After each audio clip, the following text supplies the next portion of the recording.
Hi, welcome to Remember This. I'm your host, Denise Boland. My guest today has had a wonderful and successful music career for 5 decades.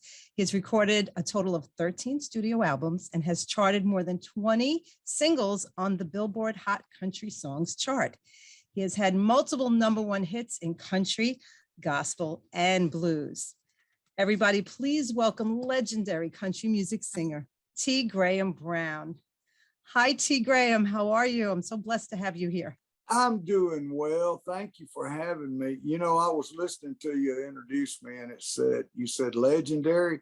One time I was talking to Merle Haggard and I called him a legend, I guess, something like that. And he said, Brown, you know, the only qualification for a legend is just to live long enough. So I guess I'm getting old. No, you're not getting older. You're getting better because you're still working. You're still performing. So you're just getting better and better. Thank you. I want to ask you, I don't know if anyone asked you before, but what is the T for? Is it Tony, Anthony? I've been asked about a gazillion times, but I don't mind answering it. My name's Anthony Graham Brown, and they called me Tony growing up. And then before I was living in Athens, Georgia, and before I left Athens, I started calling myself T. Graham Brown. Then when I moved to Nashville, I went back to Tony Brown, and there's a very famous producer and piano player. He played for Elvis, and he's a great session musician and really, really famous guy in music. So I didn't know anything about anything when I first moved to Nashville in 1982.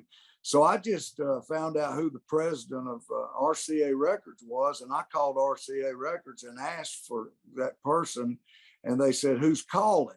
And I said, Tony Brown, and they put me right through. And the guy picked up the phone and said, Tony, I'm glad you called, man. Dang, is that me? I'm glad you called, man. I want you to come in and play a session for me. And I said, no, this isn't that Tony Brown. This is Tony Brown from Georgia. And they hung up on me. So oh no. I went back to T. Graham. But it's short for Tony. Yeah, my name is Tony, and I went to T. Graham. They call me T for short. So I love it because it's very original. There's no other T. Graham out there. So that's wonderful. But there's T.G. Shepherd out there, and they call me T.G. Shepherd about half the time. So I can't win on this name thing. Right. And I just interviewed his wife, Kelly, the other day. So I was like, okay, T.G., yep, I don't want to mess up T. Graham. Yep, it's a little tongue twister there. They call me T.G., T.J., T. Graham, T. Graham Bell, T. Graham Nash. They keep going. Anything with 3 names too. They call me Earl Thomas Conley. There's a guy named Earl Thomas Conley, and he's passed away, and they still call me. Oh no. Well, no matter what they call you, as long as they're calling you, right? Exactly. Don't call me. Don't call me. Exactly. So you were born in Georgia. Yes. You married your wife Sheila in 1980. I did. Nashville in 1982. So can you take us back how you got started in the music industry? Wow. Well, my family is from the next county over from Athens, Georgia. And my father both sides of my family are farmers. And my folks grew up on dirt roads, really poor people. And we got this little farm been in our family for 7 generations, and we're still holding on to it, my brother and I. We don't farm it anymore because Atlanta's growing out there. So it's basically suburbs now. But anyway, my father moved us down to South Georgia and opened up a grain elevator, and we stayed down there for 9 years. And then we moved back to Athens, and I finished high school there and went to the University of Georgia, where I met Sheila. And I was trying to play baseball for Georgia, and I wasn't getting to play. So I had a friend from high school that worked at the local Holiday Inn, and he said, you know, they have a lounge upstairs, and maybe y'all could. I had a buddy named Dirk, and we would sing our little high school things. And he said, maybe y'all could come over there and audition. And so we went over there one afternoon and played the guy at the Holiday Inn a few songs. He said, you're hired. And we didn't know what to do. We didn't know, all of a sudden we were in show business. So I went back to baseball practice that afternoon, and I told my coach, I said, Coach, man, all I've ever wanted to do is play baseball, but I'm not getting to play. And I went over and sang at the Holiday Inn this afternoon, and they offered me $150 a week to sing over there. What do you think I should do? And he was a grandfatherly guy, and he put his hand on my shoulder and he looked in my eyes, and he said, Tony, if I was you, I would go sing. So that was the beginning of my singing career and the end of my baseball career. And that was the fall of 1973. And we sang there at the Holiday Inn for 3 years. And then I put together a country rock band for 3 years. And then I put together just a straight soul band for 3 years. And then in 1982, we moved to, Sheila finished up her master's work. She's got a couple of master's degrees. She was going to go to vet school. Nice. She has a master's degree in dairy science and a master's degree in nutrition, and was admitted to the vet school and accepted and all that. But she came home to the farm. We were living on the farm about 20 miles from the university. And she said, I think we ought to move to Nashville.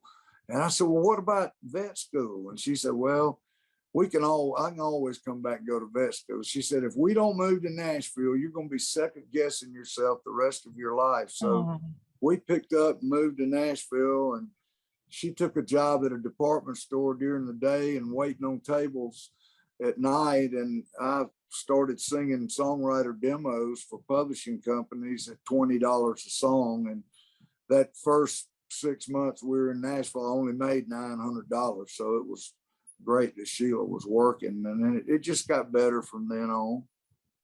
She sounds like a wonderful woman. God bless her. She's my best friend. We've been together 43 years now. And oh, that's wonderful. I can count on her. She's my hero. She's my best friend. She's got my back. She, takes up for me every time she needs to. She's great. And she loved me through all my drug and alcohol problems and never left. I gave her every reason in the book to leave, but she stuck around. And when I finally got sober about 11 years ago, something like that, I'm 67. So, I kept up my abusive behavior. I never was mean to her or anything, but I asked her why she stayed. And she said, well, I just knew you were going to finally figure it out. Oh. And so I did. And it's all better now. Everything's beautiful. Thank God. I actually went through that. I married my childhood sweetheart and Irishman, and the whole family drank, and so he drank, and it was very tough. It was very tough, on the home and the kids. And towards he has passed away since, but towards the end of his life, he was diagnosed with bipolar, and that's why he was drinking. Yeah, well, that's exactly what I was. My mom told me I couldn't sit still. And so finally, Sheila saw a psychiatrist, a world-renowned psychiatrist based in Nashville. And he was on a local news show.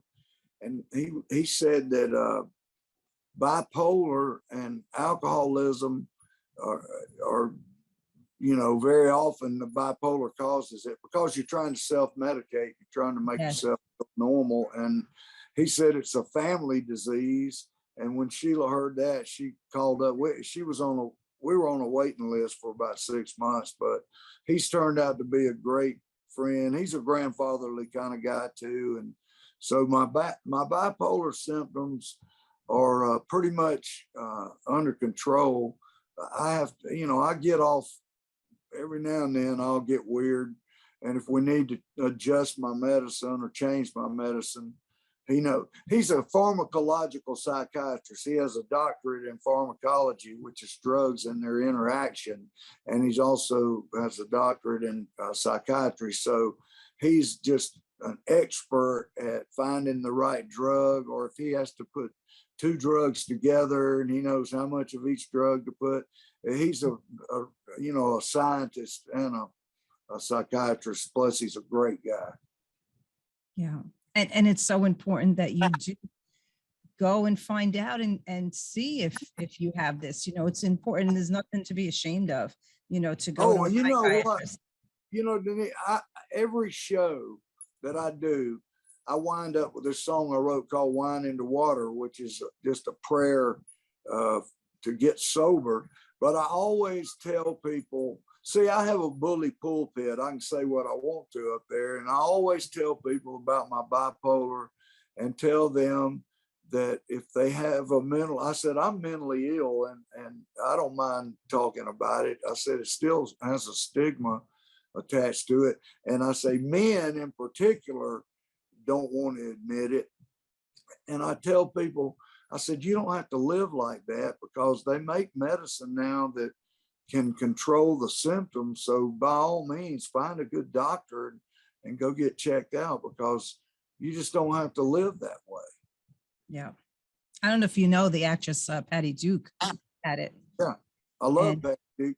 And Naomi Judd and Winona are great friends of ours. I mean, I've been knowing them since the 80s. I used to tour with the Judds, and Naomi was bipolar, but she was drug resistant. They couldn't find any drugs to control her symptoms, and that's why she shot herself. She just got so sad. Got depressed. I mean, they were going in the Country Music Hall of Fame the next day. I know. Oh my Lord, that's tragic. Naomi was a really sweet woman, but hey, man, this mental illness is no respecter of persons. That's right. Are you in touch with the daughters? How are they doing? Yeah, I'm doing a new album, a soul album. I'm finishing up right now, and Winona sang a duet with me on it a couple of weeks ago. So yeah, I know them very well. That's wonderful. I went on CNN. They wanted me to come on and talk about, being bipolar. It was right after Naomi, like a day after. And so the first question the lady asked me was, do you have any idea what she was going through? I said, hey, I know exactly what she was going through because I got the same thing. And so I went on to kind of give my testimony about mental illness. I feel it's incumbent on me to talk about drug abuse, alcohol abuse, and mental illness. But I think, I'm a singer, and that's how I make my living. But Sheila and I, we figure our main job is to help people get sober and stay sober. That's our little personal little ministry, is helping people. And that's so important. That's wonderful that you're doing that. Plus, some people don't know where to turn for help, and like we were saying before, they're embarrassed. So yeah, and it's our great pleasure to do it. We serve an awesome God, and it's an honor to be able to serve God. And we're just trying to do what we think God wants us to do. I'm not a mind reader. I can't read God's mind, but we just do what we think He wants us to do, and usually that turns out to be the right thing. Yeah.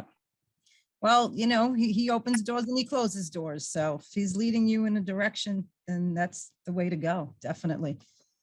Now, did you ever think of writing a song about it, or even maybe coming out with your life story, a book? Golly, it's funny you should ask. Well, I wrote Wine into Water, and it's helped so many people get sober. Hey, go to YouTube sometime and look up T. Graham Brown Wine into Water and check out the first video that pops up. It's had like 5 million views, and all it is a sobriety video. It's about people. We're writing a book about just the stories that we've heard about wine into water. It's the hook is, once upon a time you turned the water into wine. Now I'm on my knees begging, Father, please help me turn the wine back into water. That's the hook of the song. And so it's basically a prayer for sobriety. And as far as the book goes, a publisher got in touch with us about a year ago, and we're finishing up an autobiography right now. We're planning on turning it in by the end of September. Wow, that's wonderful. And it's really fun. It's really funny. Awesome. And it's funny and interesting. And I Great tell stories. a lot of stories, and it's an autobiography about my crazy self. I love it. Oh, I can't wait for it to come out. Do you ever contact, I don't know, the head chapter of AA? They That use it. song. Do they? AA uses it all the time. It's played in just about every rehab place in the United States and around the world, and it's sung in churches, and it's funny, man. It's kind of like a hymn. I went to speak at a church the other day, and they started singing "Wine in the Water," and everybody stood up and sang along with it, and they knew the words to it. It blew my mind. It's a beautiful song, and a song that can change your life. It's so much more meaningful than just an average. I had a lady wrote me and said her husband had beaten her up again, and she went out on a lonely road at night and was going to shoot herself, and turned the radio on, and bam, "Wine in the Water" came on, and she changed her mind. This guy, this big football player, came up to me at the Tampa State Fair and said that he had started smoking crack, and he lost his job. He had a wife and 3 daughters, and they left him. He lost his house, and he pulled his truck on New Year's Day. He pulled his truck out into a field and ran a hose from the exhaust into the cab, and was sitting there breathing it in. He said, I turned the radio on, and bam, "Wine in the Water" came on right that second, and he changed his mind. A couple, we were out in LA for the Grammys, and somehow this couple that was in their 70s got in touch with us and wrote this long letter about their son was 40 years old, and he helped them out, help buy groceries for them, cut their grass, things like that. And he had a heart attack while he was cutting their grass and fell over dead. And they made a suicide pact, and they turned on the radio. They were about to kill themselves, and they turned the radio on, and bam, "Wine in the Water" came on. They changed their mind. They just wanted to thank me for the song. And I hear so many stories like that. It's so funny how God works. You never know what God's got up his sleeve, and that's really a good part about it. He's very clever, isn't he? And I don't believe in coincidence either. So no, I don't think there's any coincidences. I used to, but I don't anymore. Yeah. Well, I want to say I love your raspy voice, and I do, and it sounds very familiar. And I'm sure people will think it sounds familiar because you've done a lot of jingles for commercials. I want to play one if it's okay with you. Yeah, what you got? Okay, let's see here. Let me share my screen. Okay.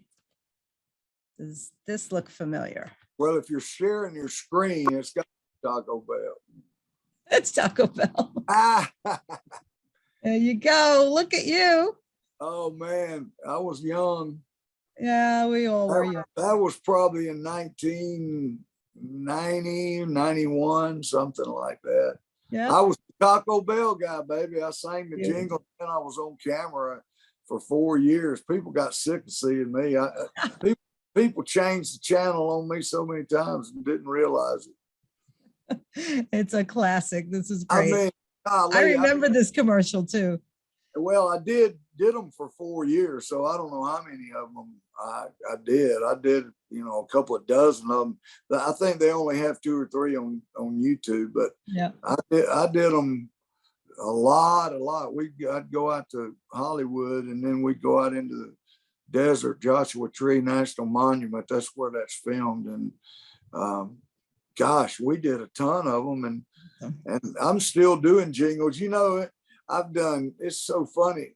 I did Sometimes You Feel Like a Nut. Yes, you did. And I wish they had that on YouTube. I did that for 7 years, and I love it. But I've done a golly, I'm gonna play this one and then you tell me, because I got you in a little window there. Okay. Now I want to bring you back. Okay. So I'm gonna bring back a little memory here for you. Here you go. How long has it been since you had something good? I mean, something delicious, something dynamite. Well, Taco Bell has the food I like. So good, so good, so good, so good. 3 menus, indulge yourself with a chicken soft taco or a Mexican melt. Come a burrito, taco, not just supreme, 59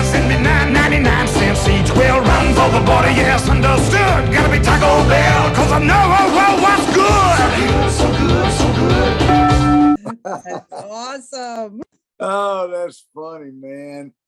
Oh, good Lord. They Do had you me. remember that day watching it? Does it bring back Yeah, any memories of the day? they had me playing piano on a train one time, on a train car. They built a piano hot rod car. It was a white grand piano with candelabras on it like Liberace. And I was driving that thing down the road, playing it at the same time. They put me on a biplane one time, one called Wing Walker, and I actually went up a mile high and was doing all these barrel rolls and all kinds of stuff. It was a blast that day. You were a stunt man. I actually was. I showed up for the shoot that morning, and there were 5 stuntmen dressed exactly like I was dressed, and they were going to do it. And I said, ain't no way, man. I'm going to at least try. And I went up there and stayed up there 30 minutes, and I did it. And when we landed, they just came running up to me and gave me a big bear hug, and they said, man, you are in the club. So that is awesome. I'm a sucker for a cheap thrill. So and you did Almond Joy, which is one of my favorite. It still rings in my head sometimes. Can you sing it? Well, it's just sometimes you feel like a nut, sometimes you don't. Almond Joy's got nuts, mounds don't. You know, you've heard it in time. I love it. And Dr. Pepper and 7-Up and Mountain Dew and Coca Cola and Budweiser and Stroh's and Miller and Coors and every car and truck and Hardee's and McDonald's and KFC and Taco Bell and on and on and on. Awesome. It was a really good side hustle. I'm sure, and get nice residual checks in the mail, right? And that's always nice. That's always nice. I had so many jingles run. I had Yeah. so many jingles running one time. I went to the mailbox and I had 11 checks in the mailbox in one day. So that was a record for me. Yeah, that's awesome. So, okay, so singer, songwriter, how many songs did you write about? Oh, I don't know, probably 300 or 400. I was never the greatest songwriter in the world. Well, I wrote for me. I wrote for a company called EMI, and it's recently been bought by Sony. That's where my catalog is. They're the ones that own the copyrights to my songs. But mainly I wrote for me. I mean, I had a few cuts, you know, but I never pitched my songs really. So yeah, I wrote a lot, but I haven't really had any hits, I don't guess, by other artists, but I've had, you know, my share of cuts, but I don't think I've ever even had a single as a writer on another artist. Yeah. Well, never say never. Oh yeah. Now I did a song called Never Say Never that was the same. There you go. Well, who is it? Was it, I want to get this right. I think it was Bob Dylan got a first #1 hit during the pandemic. Oh yeah, well, You hear that? I wouldn't be surprised. Yeah, Dylan's great, man. I love Bob Dylan. Is a great one to emulate when it's songwriting. Yeah. And you showcase artists on your SiriusXM radio show Live Wire by playing them live. You play live cuts. Well, yeah. Well, next month will be 3 years I've been doing this. So you hear my grandfather clock chiming in the background. Is that what that is? I love it. Yeah. Sounds nice. But I tried to get them to let me do this show for 2 or 3 years. You know, I had to work on them, and then they finally said, "Okay." I think they got tired of me bugging them, and so what I do is call Live Wire, and I do one a month, and they air it 10 times during the month at different days, different times, so people can hear it. And if you subscribe to SiriusXM, they have a free mobile app that you can download and listen to their SiriusXM on your phone or your tablet or whatever, Alexa or any of that kind of stuff. And when you get that SiriusXM app, they have a huge on-demand library, you know, podcasts, they have so much programming is just unbelievable. But they have live wire in their on demand. So if you're a subscriber to SiriusXM, you can basically listen to back episodes of it anytime you want to. But I play, I have feature 6 artists on each show. I usually play, it's like going from concert to concert. I might play Merle Haggard live at Anaheim Stadium and play a couple from that. And I always tell the date and the year that the concert was recorded so that people can go in their mind's eye, especially if they're riding down the road. They can just go, like, I might play Asleep at the Wheel live at Billy Bob's, or I might play Junior Brown live at the Continental Club in Austin, or I just hop around to all these different concerts so that people get the experience of, going from concert to concert. Then I always feature one artist that I talk to live every time. And, they're always country artists, and they're usually, they're friends of mine. I know everybody. So basically all I got to do is pick up the phone. But plus people like the exposure, they get exposure. They can talk about their latest projects or whatever. And then I always end the show with maybe an act that would have been considered country if they'd have come out today, like Bachman Turner Overdrive or America or Greg Allman or Bob Seger. I'm featuring on this month. So I always kind of come up with a wild card to end the show with. So it's really cool, man. I get a lot of requests. They have a Facebook page. It's on the Prime Country channel, which airs country music from the year 1980 through 2000. So it's a 20-year window. And I try to keep it within that window. And it's a lot of fun. During COVID, I started doing them from here at the house, and it was real easy. But now I've been going down to their studios, which are located in the Bridgestone Arena down on Lower Broadway, right in the middle of all the tourists, the honky tonks.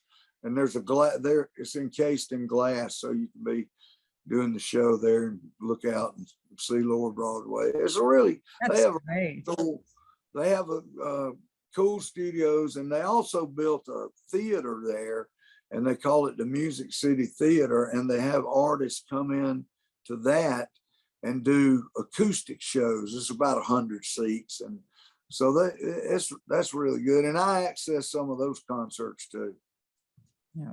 I have never been to Tennessee, but everybody that I know that visits or even lives there loves it. They wouldn't want to live anywhere else. They just love it. Oh, my word, you need to come. This is an awesome place. Yes, I plan on it. It's on my bucket list. Yes. Nashville's a great town. Plus, you got the Tennessee Titans, you got professional hockey, the Predators, you got a professional soccer team, you got AAA baseball, you got all kinds of music and theater and symphony. There's a killer symphony in Nashville, and there's all kinds of stuff to do.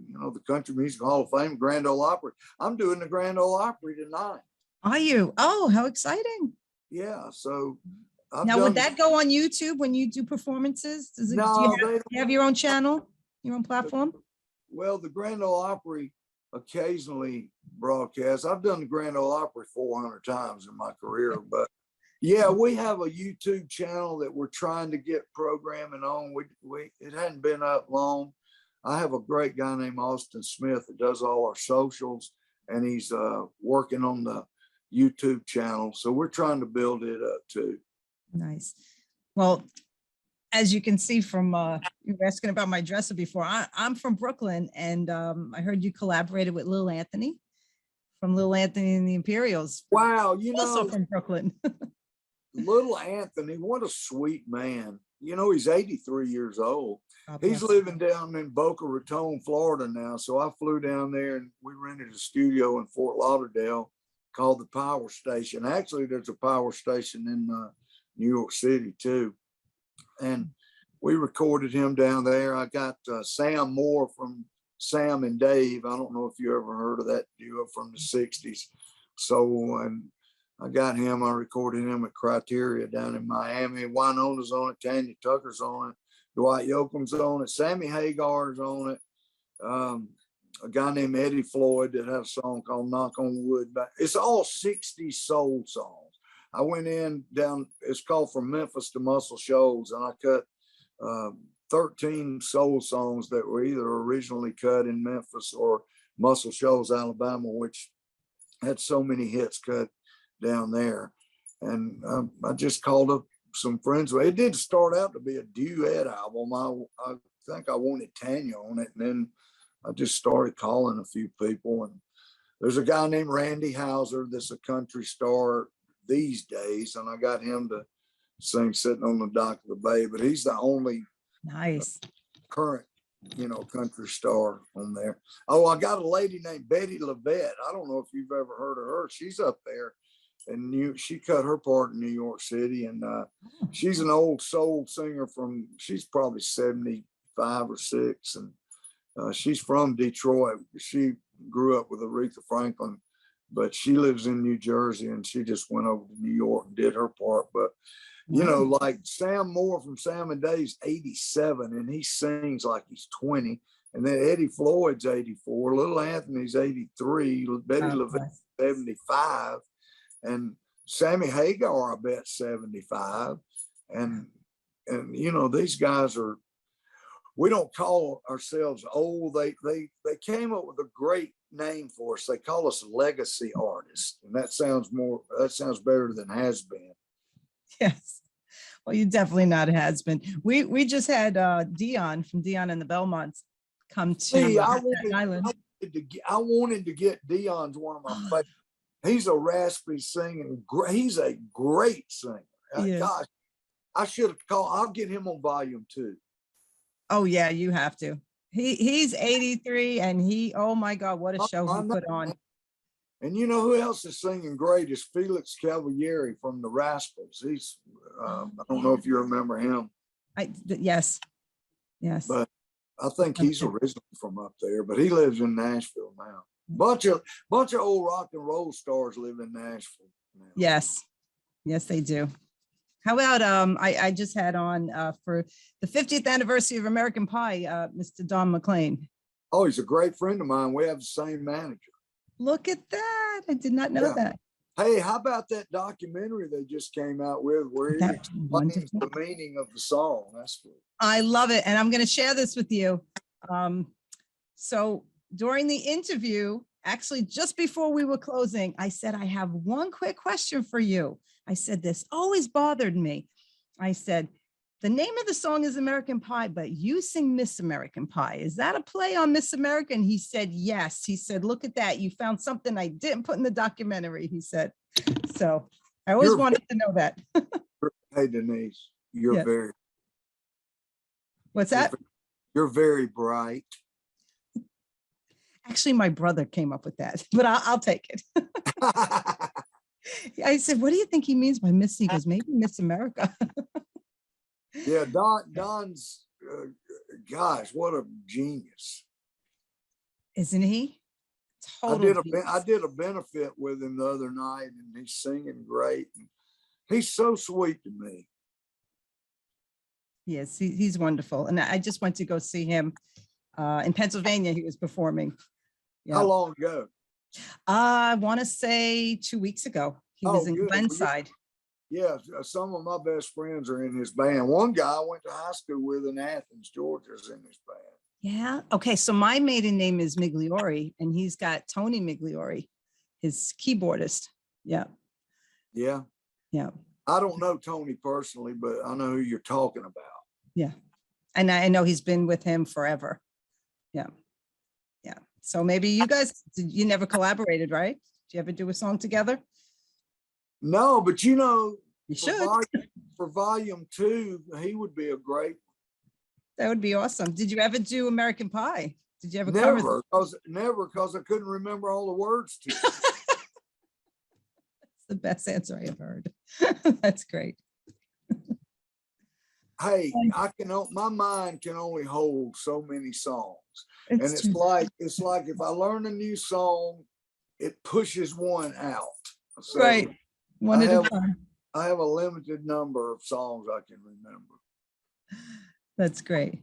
Well, you are amazing. You've done it all. I think you were even in a movie or two, right? Is that true? You in like Yeah, we had a movie come out a couple of months. Well, in February, it was a Western called The Desperate Riders. I'm in it with Trace Adkins, and you know, Tanya just is starting a Christmas movie on the 15th, and they might get me in it, they said.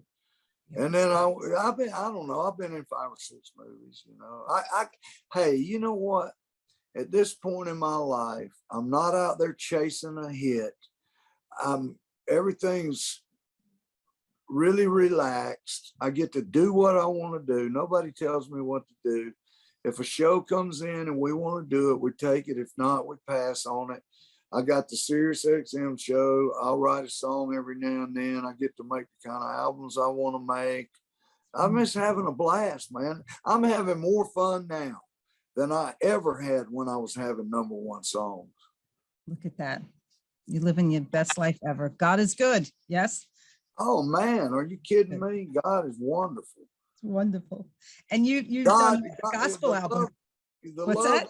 Well, the love of God Almighty and his son Jesus and the love of my wife Sheila is why I'm even sitting here, because I should be dead as a hammer.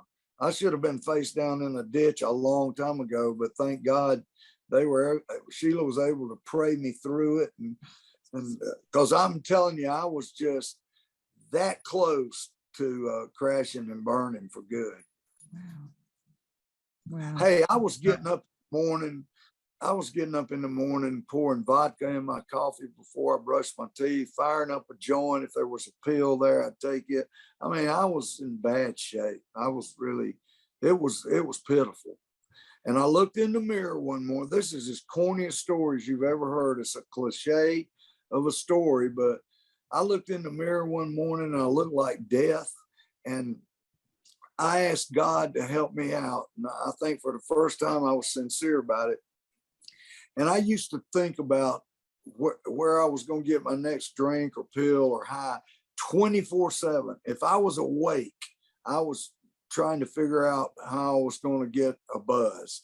And I went from thinking about it all the time to never thinking about it. It was like it was taken away from me that instant. And I haven't, it just doesn't cross my mind anymore. Yeah. The Lord is amazing. And that's what do. Denise, take the desire away. Yes. I got peace of mind. I never knew what peace of mind is, and now I got it. The Holy Ghost, peace of mind, it's amazing. Praise God. And it's out there for the asking. I was just going to say that God could do it for anybody. Yes, just ask. That's it. Praise God. And you came out with your first gospel album. You got a Grammy nomination. How about that?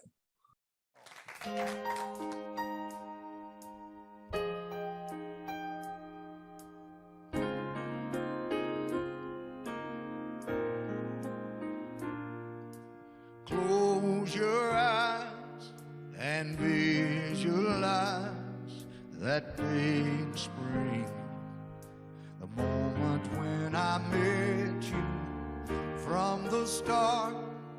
Down in my heart, I knew for sure I never would forget you.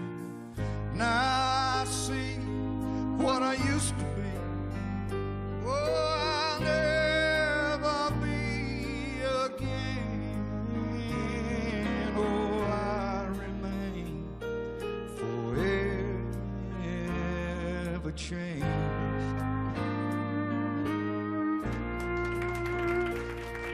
You touched my hand and life began as I stood there staring at an angel.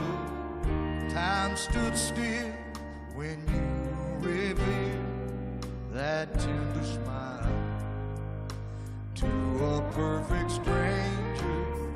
I see what I used to be. Oh, I'll never be again. Oh, I remain change.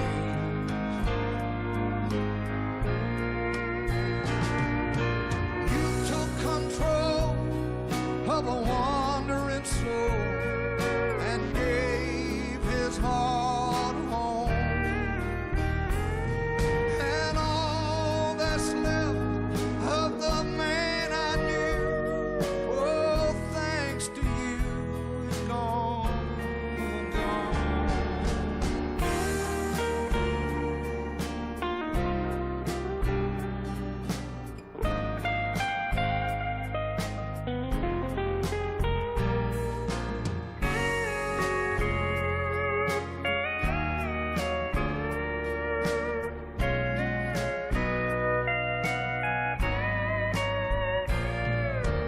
All these years and you're still here, just like a rock, standing strong and steady.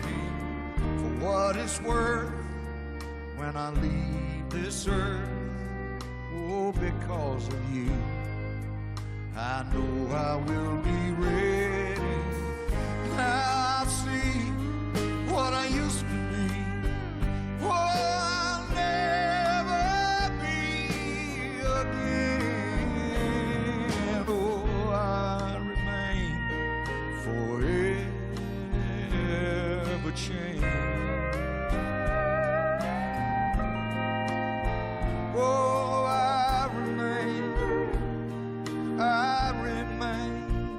forever changed.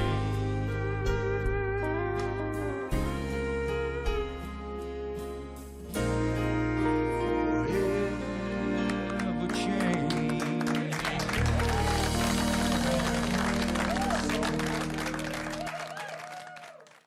You play gospel, you do it all.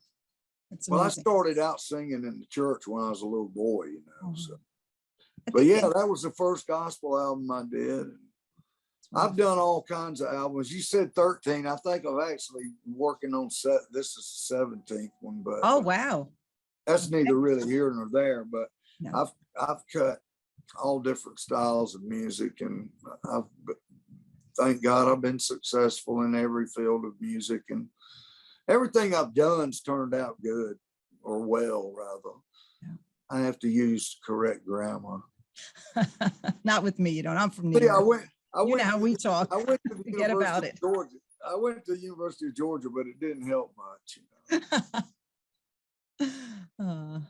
Well, you've got an amazing career and a wonderful life. God bless you. And now you're helping the victims in East Kentucky because of the flooding. Can you tell us a little bit about that? Well, you know, I saw the news. I've been to tornado aftermath, hurricanes, all of that. And I thought, man, we need to, my manager is from Kentucky. So he said, man, we ought to get a t-shirt made up and sell them on the website and donate the money to the flood relief. And I said, yeah, that's a good idea. So the colors of the University of Kentucky is blue and white. So he said, we'll get Kentucky blue and we'll write Come Hell or High Water. That was my first #1 song, Hell and High Water. So we'll put that on there, and then an outline of the state of Kentucky, and then Kentucky Strong, #Kentucky Strong on the bottom. So, you know, I called up Billy Ray Cyrus, and there's a lot of people from Kentucky, Dwight Yoakam, the Judds, Loretta Lynn, her sister Crystal Gale.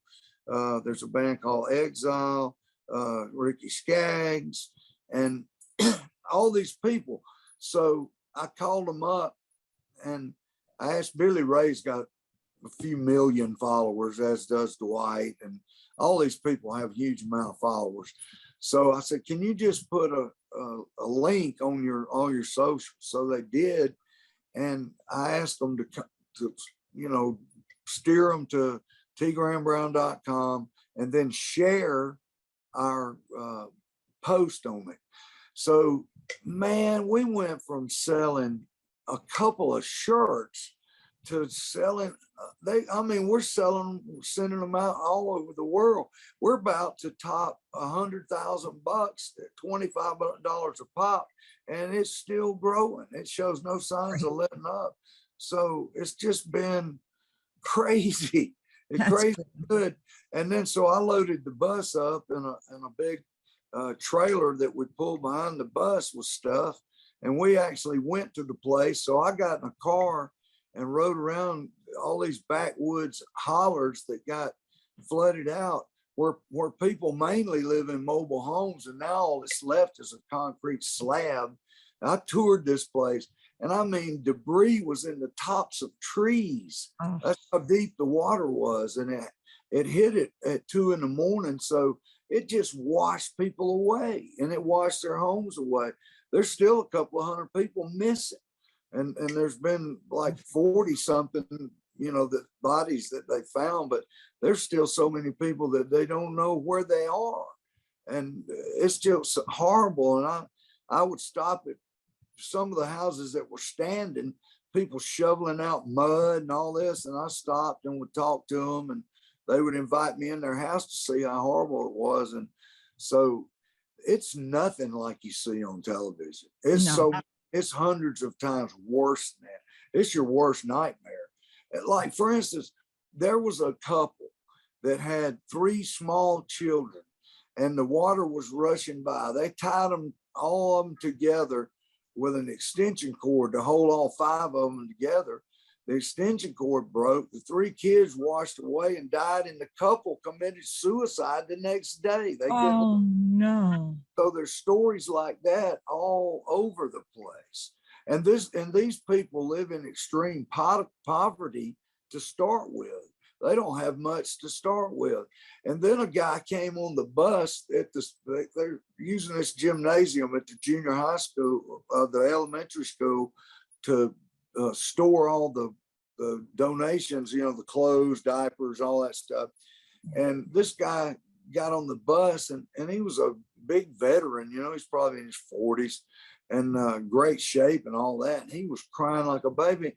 And I said, "What do y'all need here?" He said, "We just want to take a shower."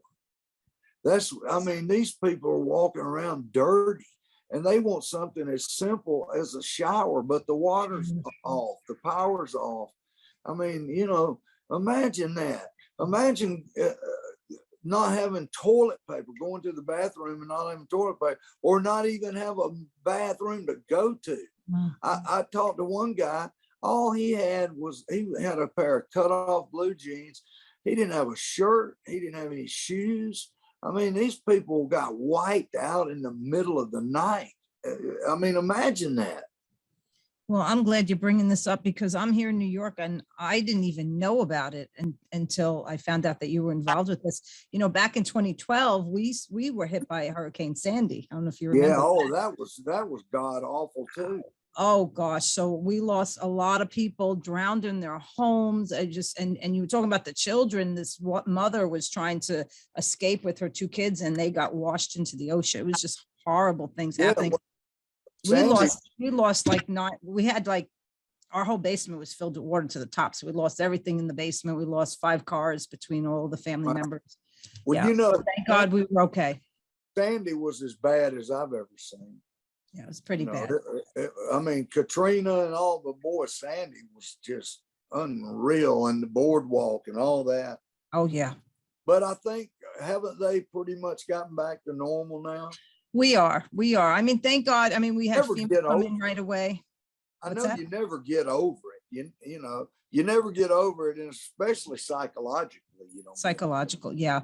My mail carrier, she told her mom. Now in my area, there's a lot of, this used to be a vacation spot. First, they built all these bungalows. I'm in a beach area on Staten Island, and they built all these bungalows for the seamen when they would come into port. So they would have a place to stay. Then it was like a vacation spot. So bungalows are just 1 floor, no basement.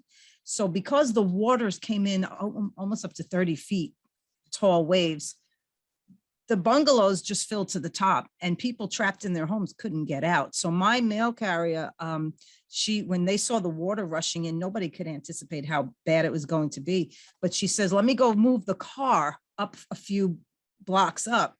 When she came back, her mother had drowned. I mean, and I can just tell you more stories, just horrible things about how people lost their lives. And, well, it'll just suck your heart out, Yeah. I got to, when I was riding around looking at all this stuff, I just got to where I couldn't look at it anymore. It made me sick to my stomach. Yeah. I likened it to an episode of MASH, because all the streets had rubble and gray dirt and mud, and just everything was covered in like gray mud. And, but the best part about it, not there is really a good part about it, but to see everyone come together. We had a generator. So we put the generator out in the driveway, and all our neighbors were plugging in, and they were able to get some heat in their homes, or a heated blanket. And people came from all states helping us. We had a gas shortage. They were bringing us gas. It was just amazing. Yeah. Well, we donated a lot of generators, and what they did is we gave them to the fire department. And the fire department, they was very clever, because they thought this up just right as we were standing there. One of the guys, the chief of police, actually said, why don't we make it like a library where you can sign these generators out, and then people bring them back when they're finished with them, and then somebody else can use them. I thought, boy, what a brilliant idea. So those generators are about $1,000 a piece. So I mean, we're going to, I'm just wondering how much we're going to be able to give those people. I mean, I know I got a check for $1,000 from a guy I know that lives in Memphis, and he just wanted to help. It's just, he said, I'm going to get 40 t-shirts. I said, you got it, buddy. Aww. Well, that's what I want to say to the audience. If you can help out, definitely go to tgrahamBrown.com and get yourself a t-shirt, because it is going to a really good cause. And they're 100% cotton, and you can use them. It's not like, you actually get something. That's right. And I love that idea. That was a great idea. And we have from small to triple extra large too. So, which is very important. I know I was selling shirts one time, and I never had the bigger sizes. So then I got the bigger sizes, but then I didn't have the smaller sizes. So that's great. You have that all covered. Yeah, we do.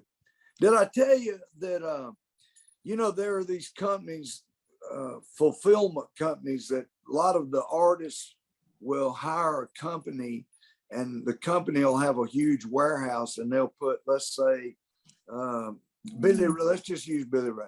They might have a big place where they have Billy Ray Cyrus's stuff, t-shirts, caps, whatever it is he sells.